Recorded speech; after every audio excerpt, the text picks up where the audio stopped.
Welcome to another post-game edition of Expected Buffalo, the podcast.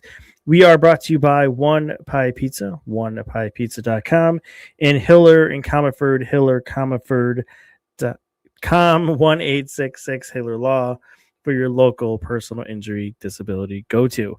I'm going to try to not look at my phone that much, but it's that season, right, where you got to have the phone nearby, you got to watch, and it almost got me there in the beginning in the intro. But here we are on a Tuesday evening, deadline week. Did anything pertinent happen today with the deadline? Just kidding. We'll get into that at the end here. Don't worry. But first, we're going to focus on the game. So the Sabres pick up their fourth win in a row out of the Olympic break with a 3-2 victory over the Vegas Golden Knights. On home ice to kick off a stretch of 6 games at home out of 7. Now it is 5 of their next 6 at home, since they will be in Pittsburgh on Thursday, and then 5 home games after that. So as we usually do, let's start high level, work our way down into the player focus level as we work our way through here. So to start at the high level, one of the big talking points going into this game was how the pregame ceremony would go with the gold medal, with Tage Thompson and Jack Eichel and Noah Hannafin, and getting the credit, and whether it be boos and cheers and all of that. I think it went really well. I think it's what you would have asked for. There was cheers for the most part when Eichel came out, and he was part of that ceremonial puck drop when they had Tage's family come out, which is pretty cool. So yeah, overall, I think they went really good. I think that definitely put some energy into the building out of the gate. I think Tage fed off of that. I think the team fed off of that. It was one of the reasons I think they had the excellent first period that they had was because of that. But the overall atmosphere and the crowd in that building, I wasn't there, but you could feel it through the TV. The fans were into it the entire game. Back to that, it's every puck play, you can kind of feel the crowd. For and against, neutral zone plays, nice plays. You hear the oohs and the noises. So that's good to see that. We've seen that in small stretches, of course, over the last 14 years when you got a couple winning streaks here or there. But, obviously it's a lot more real now. It's a lot more serious. This is a team that is a playoff team that we can start to dream, depending on how this week goes, how far they're going to push beyond just being a playoff team, and maybe being considered as a team that could make a run. I mean, they're 2 points behind Tampa Bay right now. They're 4 points behind Carolina. The important thing to note there with Tampa Bay is the Lightning do have 3 games in hand on them, but nonetheless, you're 2 games back of Tampa Bay, who, by the way, are in your building on Sunday, so that'll be fun if the standings are still close when that rolls around. But yeah, I think that set the tone for the night.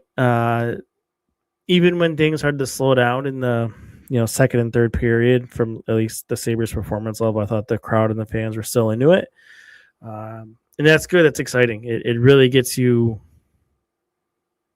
built up for what the playoffs are going to be. And I was thinking about it today, and I try not to get too much ahead of myself, but I really hope for 14 years that the playoff clinching game is on home ice. I think that when the clinch for them to be a playoff team, I just think that'll be surreal, right? Maybe it's not the level of the 17 years Bills drought, because the dramatics behind it within that day, having to win, having to have the Bengals come back, the Bengals winning how they did. I don't think it'll maybe be that type of thing, but it might not be that far off. You're snapping a 14-year playoff drought. I guess I don't want to get too far ahead of myself, but I was thinking about it today with the crowd that I do hope it's on home ice. Now, don't get me wrong. If it has to be on the road, then so be it. And the next home game can be a celebration, and we can go about it that way. But, yeah, down the road, a couple weeks away from getting to that. So you got to stack some more wins. It seems like nobody around you ever loses games, so you just got to keep winning yours. I mean, a few teams lost today, but for the most part, the Canadiens and the Bruins and the Red Wings and Tampa Bay for the most part, and teams that are chasing Ottawa, Columbus, they're probably at least Ottawa's probably too far back, but still, people just keep stacking up wins. And once we're done here, go upstairs, hate watch the Canadiens against the Sharks. I think last time I saw it was 1-0 Montreal, but maybe the Sharks can find a groove. They've stumbled out of the Olympic break, but maybe we'll get lucky here. Okay, let's bring it down to a more focused level on this game. Certainly not their best night. The first period I thought was fine. It's good. Second period, they started hot, and then really this, second half of that period, around 13 minutes, whenever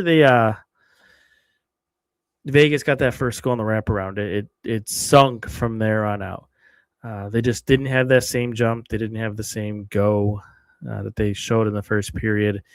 Really watching that team in the first period, it felt like a lot of good teams I've watched the Sabres play against that, just the Sabres are on that level. That's just whenever Vegas had the puck, they were all over them.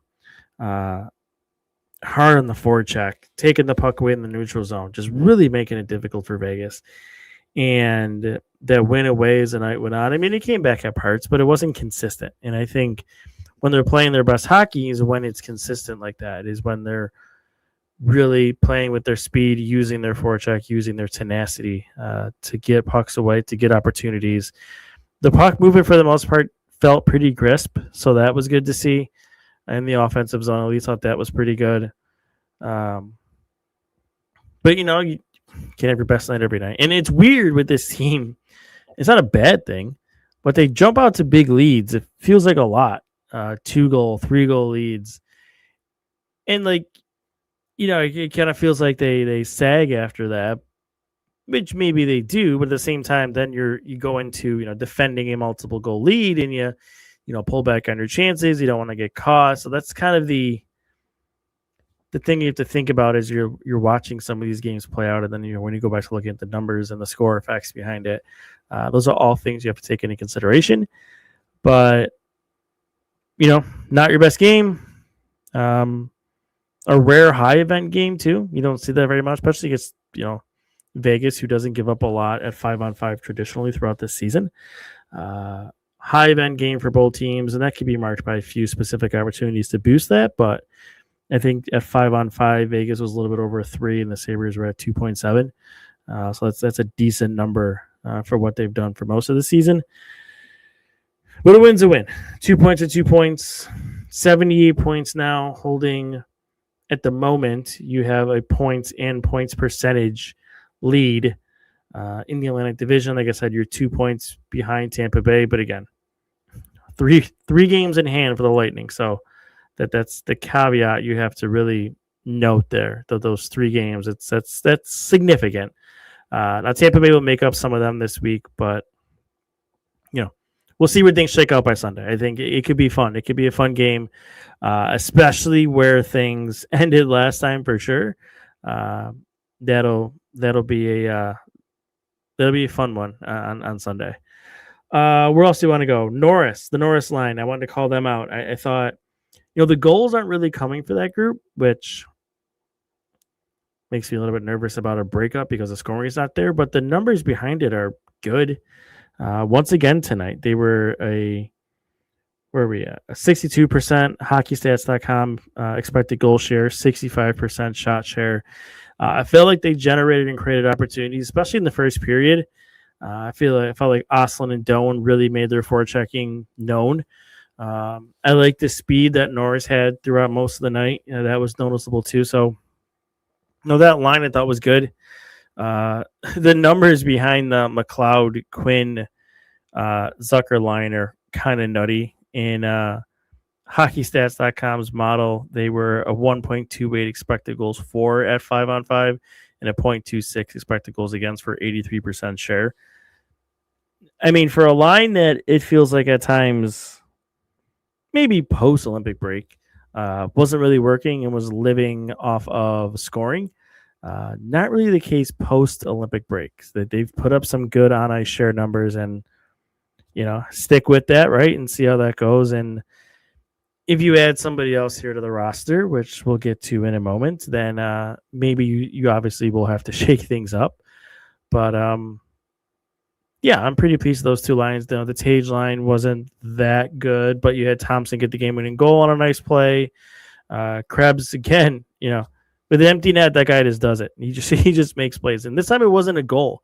It was that play, where he knows where he is on the ice. He doesn't want to just fire it down for an icing. So he makes one or two quick moves to evade a couple Vegas checkers, gets to the red line, he dumps it in to ice the game. The guy just has nails with the empty net. If he's not scoring, he's making plays like that. So tip of the cap to Krebs again. And then lastly, before we get into Rob Thomas here, Alex Lyon ends tonight in Hockey Stats Model at a 2.03 goal save above expected. Just continues to roll. That second goal on the breakaway, I'd probably like a save there, but it is what it is.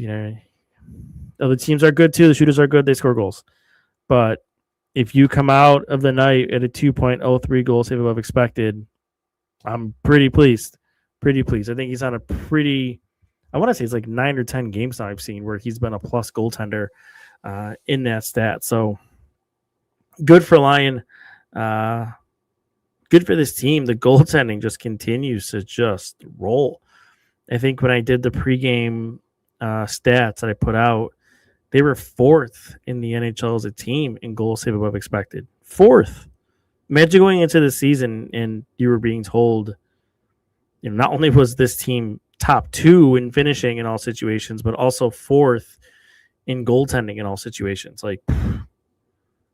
Well, you would probably say they're a 78-point team, second or first place in the Atlantic Division with 20 games left. And sure enough, that is where they sit now. Okay, let's get to the topic of the day, right? The topic of the day, Rob Thomas, out of nowhere. When I first saw the Dreger tweet, I had to make sure it was real, of course. You're in those times now. You got to double check and make sure it's not a fake and you didn't get got by some parody account. But indeed, it was real. And legitimately, it feels like kind of came out of nowhere.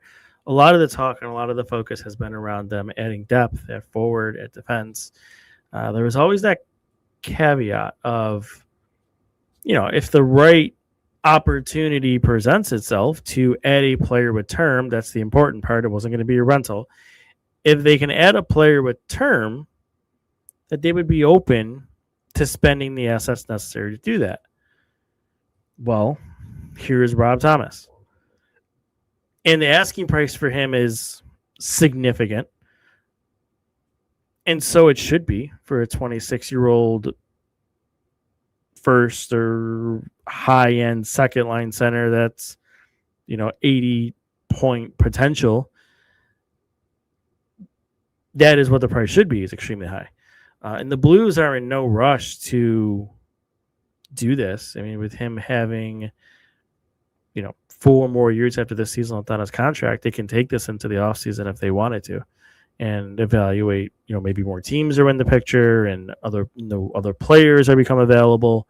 That's certainly a possibility. But it seems like, from what little I've been able to pull from, the major insiders, it seems like the Sabres got to a point here where they've met or gotten pretty close to what the Blues are asking for. Now, I thought that the Blues wanted probably at least one significant roster player to step in right now. I mean, they're not going to be a playoff team, but be somebody that can definitely help right now, along with prospects and the first-round pick and all that they would get. That's kind of why I thought it never made sense for Buffalo right now, because they're not going to do that. They're not moving off any significant piece off this roster, and they're still not doing that. But what has been crafted here in a package and put on the table is a futures headlined deal that has got the Blues something to think about. Now, I don't know specific players, so I'm not going to pretend that I do. But if we use our brains and use logic, well, you're probably going to have to include Consta Hellenius. Like if you're not going to give a significant forward or even defenseman off your roster, you're going to have to give your top prospect, and that's what he is. So, Helenius, sorry, I keep saying Hellenius. Helenius, to be clear on the way you pronounce his name, likely would be a part of it. Then you get to, what about Roddy Murka, last year's first-round pick? The Blues might want a young, big defenseman. Is he the primary guy? Is he somebody that is paired with Helenius? And it's both of them and a first-round pick, and then maybe something else small? Possibly, you could say that. Yuri Kulik is somebody people have mentioned. Until we get clarity on that doctor visit, which Ruff said today after the game that they would have the results of his testing tomorrow, or at least they would release it tomorrow. I have a hard time believing that he would be included with the blood clots. I think that kind of is a non-starter for teams, especially for St. Louis in this type of deal. You don't want to make a mistake there. You got to be right in this move. So maybe if you get the clean bill of health, possibly. Who else? Adam Kleber is a name I've heard come up a few times. That could be in play for the Sabres. He's a second-round pick in 2024. Another big defenseman. Played pretty well for the U.S. national team in the most recent World Juniors. I've heard his name a little bit. I don't even think there's any other prime prospects behind it. I don't think it would be Osland. Again, because of it seems pretty clear they're not going to move anybody of significance off the roster. Maybe you could say he's not of significance, but I don't know. I just it's something in my gut. Just it's not Osland here. But when I look at the roster, I kind of it feels like something off the roster has to go. And the reason is because it has to work from a cap perspective. So currently, as we sit here today, the Sabres do not have enough cap space to add Thomas in without making a corresponding move to find additional cap space. No, Jordan Greenway going on long-term injured reserve is not the answer to that. I had a lesson today in how that season-ending long-term injured reserve and long-term injured reserve in general works that I wasn't aware of. So the Sabres were to put Greenway on long-term injured reserve, they would actually lose cap space based on the calculation and how it works. So that's not really an out. It's going to have to be a player moves, which then gets me looking back at the roster. Well, if I'm building a package here that the Blues for futures want the equivalent of 3, maybe 4 first-round pick equivalents, well, how do I build that?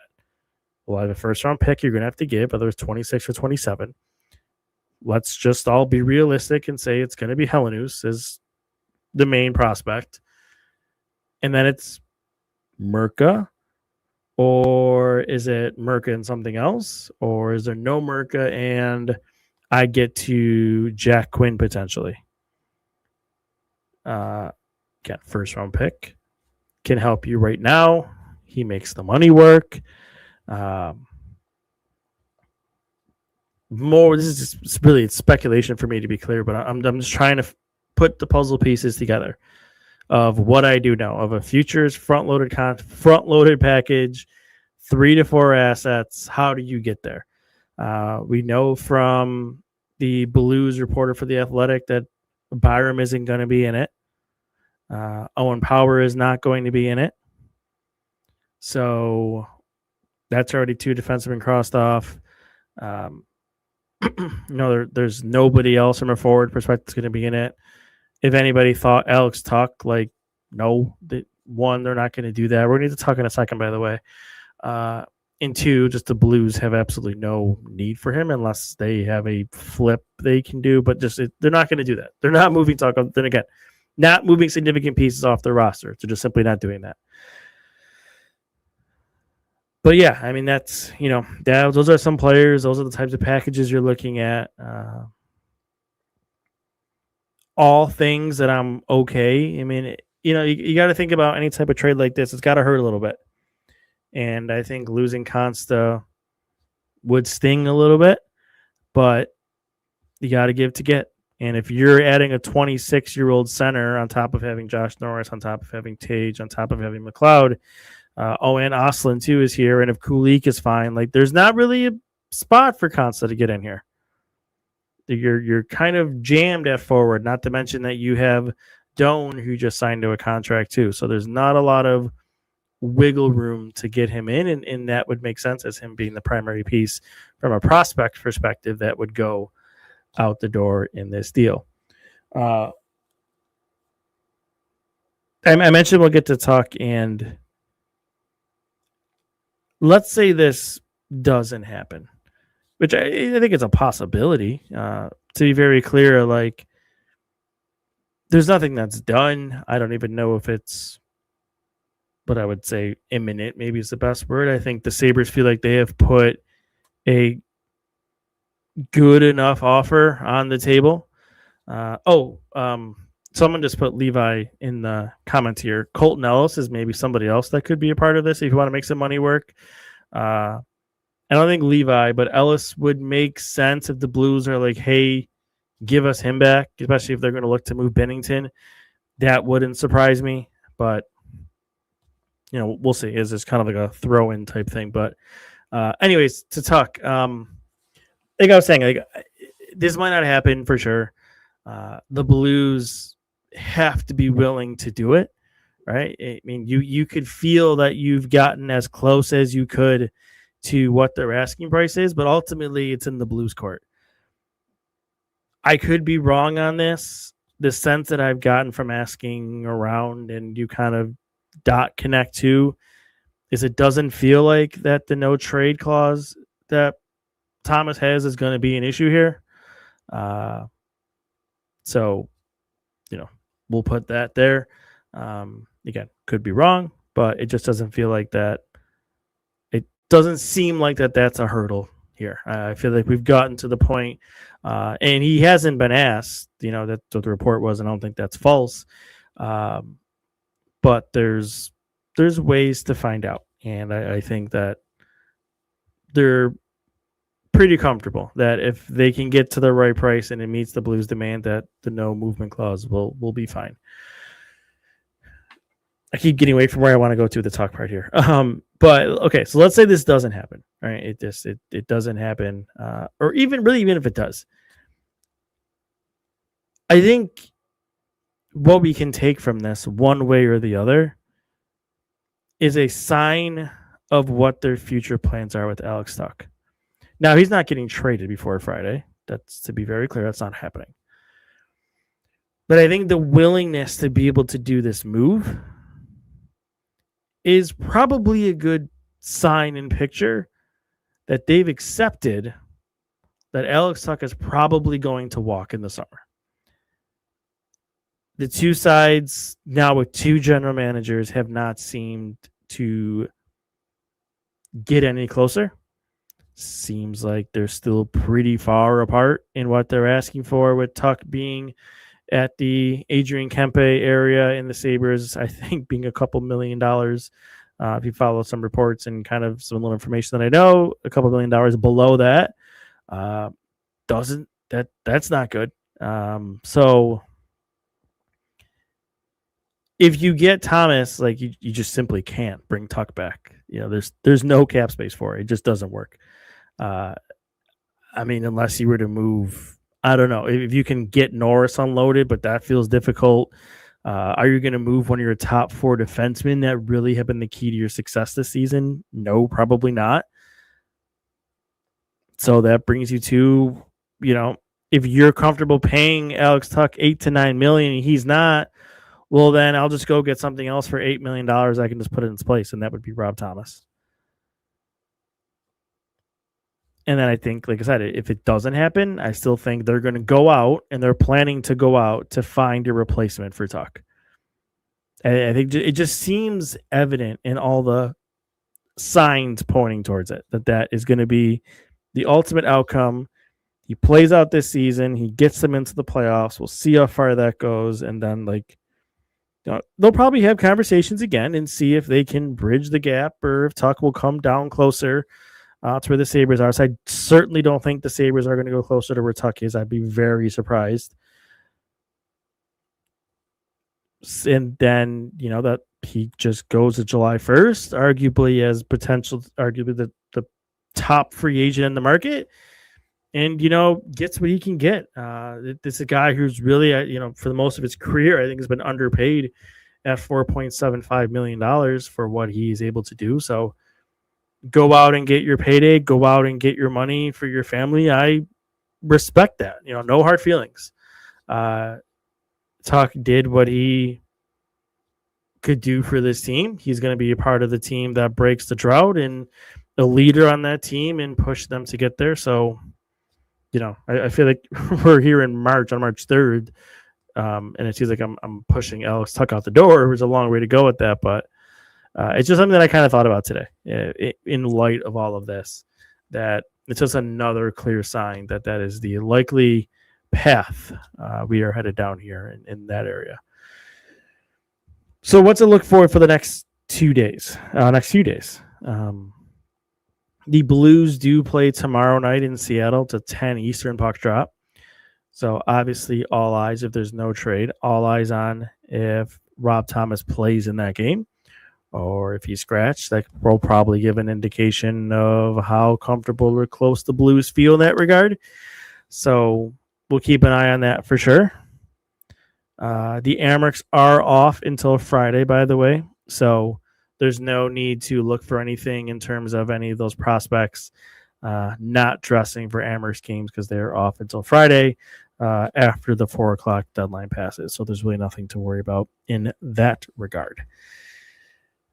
Look for some roster moves in terms of, if they do any creating space, anything like that. So, definitely have your ears and eyes open, and we'll see where we go the next few days. One of the longer post-game shows here for sure, but obviously there was a significant topic to cover, so I wanted to make sure that I dove into that and not just pretend that didn't happen today. So I'm excited. I think it's going to be fun. A little bit of energy from the team, a little bit of energy from trade rumors. It's going to be probably a stressful couple days now. Sitting here and waiting and kind of living on the edge of the moment that big trade could happen or doesn't happen and they do something else. But this is what it's about, right? This is the fun part of the year. This is the year, for me at least, where you stay up late, wait for the phone to buzz and have fun at that point. All right. I think that's it because it is getting late and I got to watch the Canadians and Sharks and some other nice games that are on tonight. So thank you for listening. We will definitely talk at least once or twice more this week, especially if something happens here in the near future. And we will talk soon. See ya.